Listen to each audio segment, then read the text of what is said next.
Halo sobat, dimanapun kalian berada, semoga sehat selalu. Dan kembali lagi bersama gua, Pau. Di video kali ini kita akan melanjutkan episode kedua TV drama series The Exorcist season pertama. Dan tanpa berlama-lama, mari kita mulai isi ceritanya.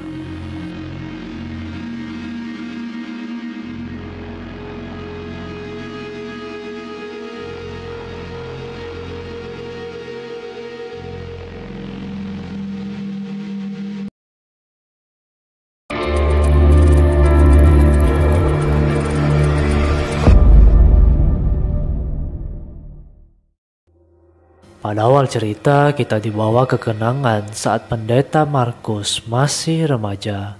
Ia yang tidak memiliki keluarga dan diasingkan ternyata diambil gereja yang nampaknya bertujuan untuk mempelajari pengusiran setan dari dalam tubuh manusia. Yang terlihat saat itu, Markus diarahkan ke seorang pria yang telah dirantai di kedua tangannya, dan diyakini pria itu telah dirasuki iblis. Yang setelahnya kita melihat Markus ternyata telah berada di Chicago menaiki bus. Sementara itu hal aneh pun terlihat ketika malamnya saat Angela pergi ke dapur. Ia tanpa sengaja melihat Casey berada di meja makan dan berbicara sendiri, namun dengan suara yang berbeda. Saat itu Angela nampak merekam kejadian aneh tersebut. Yang tak lama Casey pun tersadar dan heran kenapa dirinya dapat berada di sana. Apa yang terjadi terhadap Casey itu nampaknya telah diketahui Thomas, di mana dirinya dengan sigap langsung menghadap pendeta pimpinan gereja yang ia naungi. Ketika itu Thomas memberikan rekaman yang menunjukkan Casey berbicara sendiri di dapur dan berharap ia diizinkan untuk melakukan pengusiran setan dalam tubuh Casey. Namun sayang, nampaknya hal itu tidak dipercayai oleh pimpinan gereja tersebut. Malah sebaliknya, ia merasa jika Casey seharusnya pergi ke psikiater untuk mengobati masalahnya. Di sisi lain, Angela yang ternyata pemilik salah satu hotel di Chicago bertemu dengan seorang wanita pengusaha sukses bernama Maria Walter. Ketika itu perbincangan mereka ternyata untuk membahas soal kedatangan Paus Bastian yang kalau di dunia nyata sama saja dengan Paus Franciscus, di mana Hotel Angela diberi kesempatan untuk menyediakan tempat menginap untuk Paus beserta rombongannya. Lalu di sela-sela perbincangan itu, tiba-tiba ponsel Angela berbunyi sehingga membuat Maria pergi dari tempat tersebut, bermaksud untuk memberikan Angela ruang untuk mengangkat ponselnya. Kepanikan Angela pun muncul ketika panggilan itu ternyata dari Kelsey yang entah kenapa mengeluarkan suara-suara aneh sehingga membuatnya memutuskan untuk segera kembali ke rumah. Namun setibanya ia di rumah, Angela tidak menemukan suami ataupun anak-anaknya, yang pada akhirnya ia memutuskan untuk kembali menelepon Casey yang saat itu ponsel Casey ternyata berada di kamarnya. Rasa kebingungan Angela pun kembali muncul sesaat dirinya mengetahui bahwa Casey tidak menghubungi dirinya karena Casey sedang pergi bersama Catherine dan ayahnya. Yang tak lama kebingungan itu berubah menjadi teriakan sesaat mereka semua menemukan puluhan serangga di kasur Casey. Sementara itu, Thomas yang baru saja tiba di rumahnya selepas berolahraga terkejut ketika mengetahui Markus telah berada di sana dengan tidak sopannya menyentuh-nyentuh benda miliknya yang seketika sedikit membuat Thomas kesal. Tak banyak perbincangan saat itu antara mereka, hanya saja Markus mengatakan bahwa saat ini iblis dalam tubuh Casey sedang berhibernasi dengan tujuan mengumpulkan kekuatan. Dan saat waktunya tiba, ia sendiri yang akan membunuh iblis tersebut. Dengan kata lain, Markus berniat membantu Thomas untuk mengeluarkan iblis dari dalam tubuh Kelsey.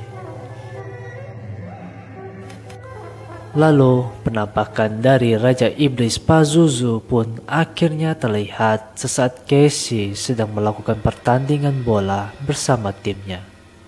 Pazuzu muncul di sebelah Catherine yang sedang menonton pertandingan itu, di mana nampaknya hanya Casey saja yang dapat melihat Raja Iblis tersebut.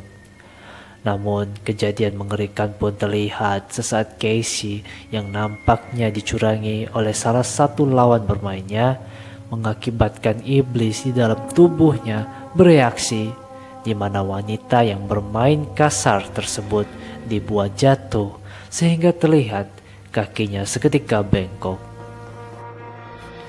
Di sisi lain, Thomas dan Markus terlihat berjalan di luar, di mana saat itu Markus sedang menyinggung soal Jessica, wanita bersuami yang ternyata mantan kekasih Thomas. Singkat cerita, perbincangan itu mengungkapkan bahwa Markus memberi peringatan terhadap Thomas untuk menjauhi Jessica jika ia ingin menyelamatkan Casey. Maksud dari ucapan Markus itu adalah pada saat melakukan pengusiran setan, iblis yang berada di tubuh Casey akan memanfaatkan kelemahan Thomas, yaitu Jessica, untuk mempengaruhinya. Karena Thomas yang masih menyukai Jessica yang nyata-nyatanya telah memiliki suami, terlebih dirinya adalah seorang pendeta yang seharusnya memberikan teladan yang baik. Lalu kembali lagi ke keluarga Rains yang sedang asik bermain balok susun, di mana kejadian aneh kembali terjadi sesaat Angela baru saja pulang ke rumah dan ikut bermain. Ia yang mengetahui soal insiden di pertandingan Casey sebelumnya mengungkapkan kekhawatirannya terhadap Casey yang nampak berbeda.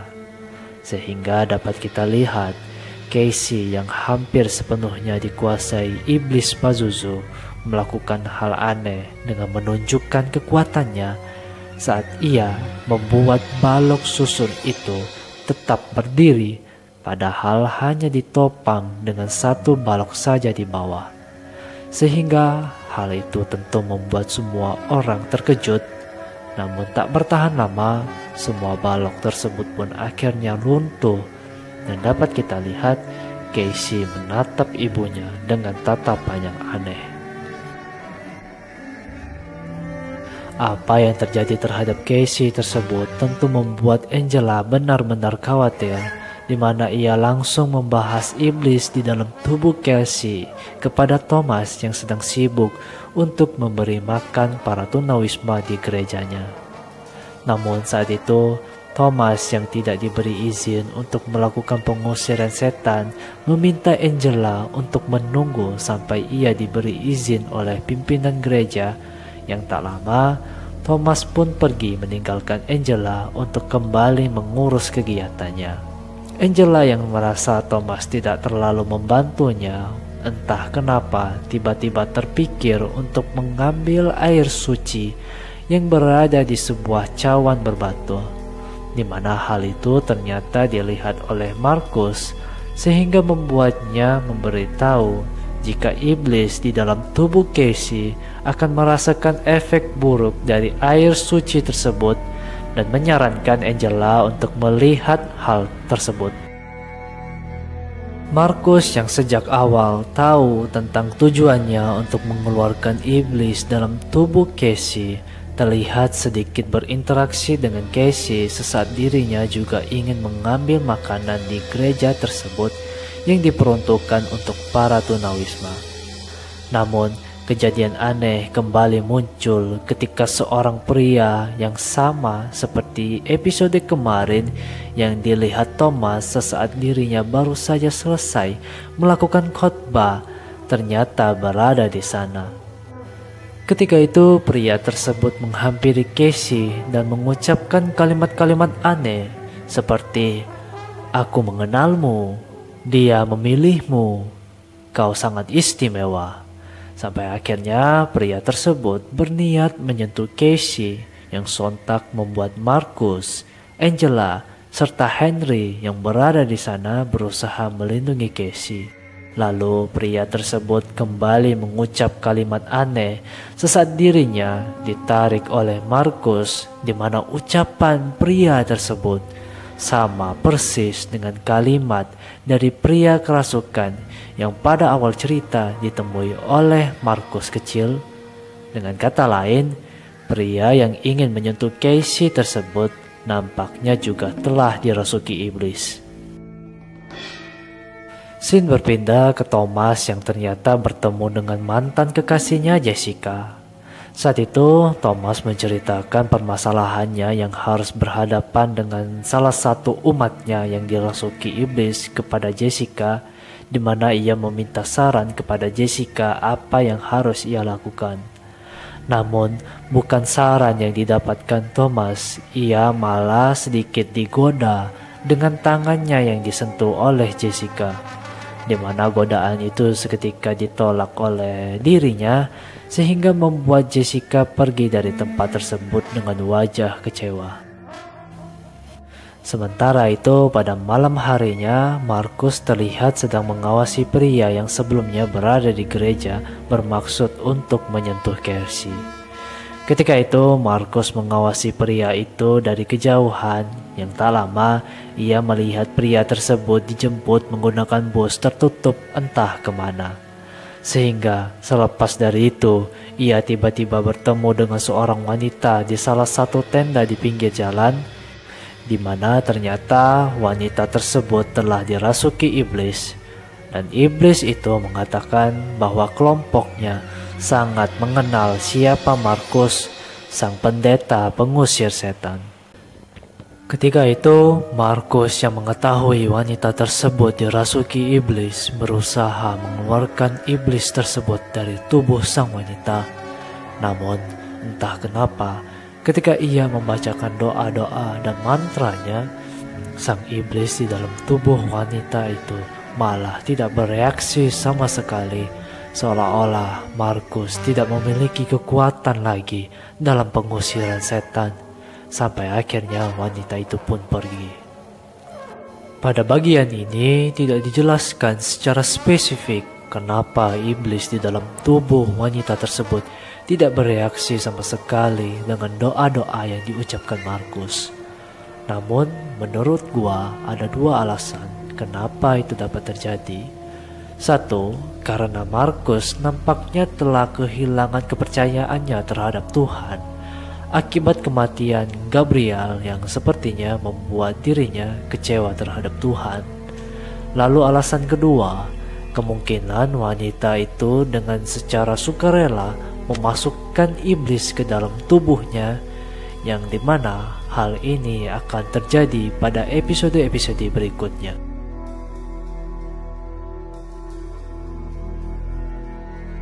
Lalu kembali lagi ke keluarga Rains. Angela yang sebelumnya mengambil air suci di gereja akhirnya menaruh air tersebut ke gelas Kelsey, berharap ia dapat melihat reaksi iblis di dalam tubuh anaknya sesuai informasi dari Marcus.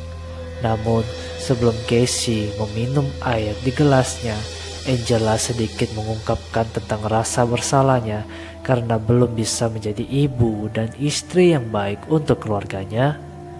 Dan selepas kata-kata mutiara itu, mereka pun mulai menyantap makanan yang dimasak Angela, termasuk minumannya. Yang saat itu dapat kita lihat Casey meminum air suci di cangkirnya, namun tidak menimbulkan efek apapun saat itu, yang seketika membuat Angela sedikit heran.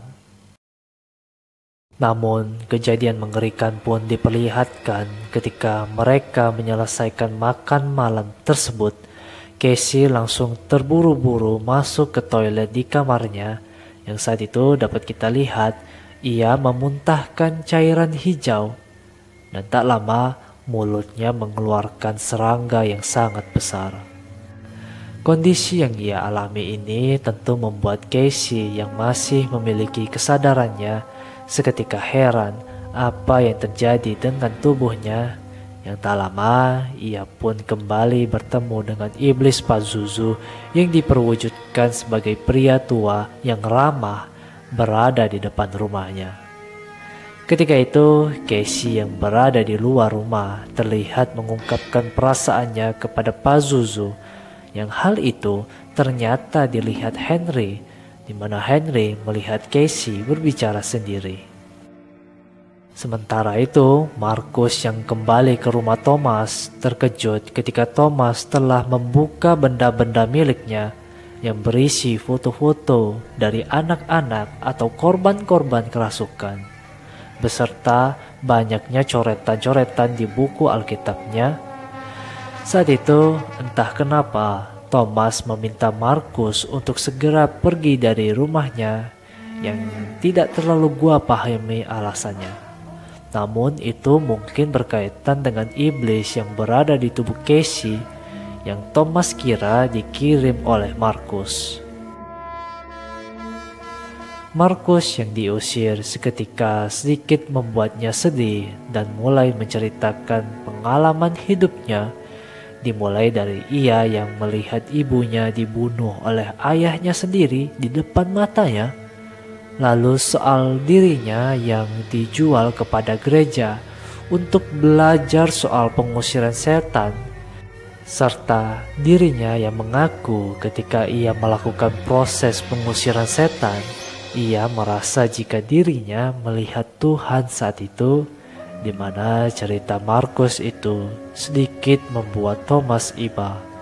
Lalu di akhir perbincangan, mereka bersama-sama berdoa kepada Tuhan agar diberikan jalan dan petunjuk untuk menyelesaikan kasus ini. Lalu di akhir film, kita akhirnya melihat adegan dari perkumpulan sekte sesat yang dimana sekelompok pria membantai semua orang di salah satu kawasan pemukiman di Chicago, di mana ketika itu dapat kita lihat pria tunawisma yang ingin menyentuh Casey muncul saat itu bersama dengan mobil yang menjemputnya ketika Markus sedang mengawasinya. Sampai-sampai kasus pembunuhan itu ternyata langsung diinformasikan melalui saluran televisi yang ternyata dilihat langsung oleh Markus yang masih berada di rumah Thomas, dan film pun berakhir.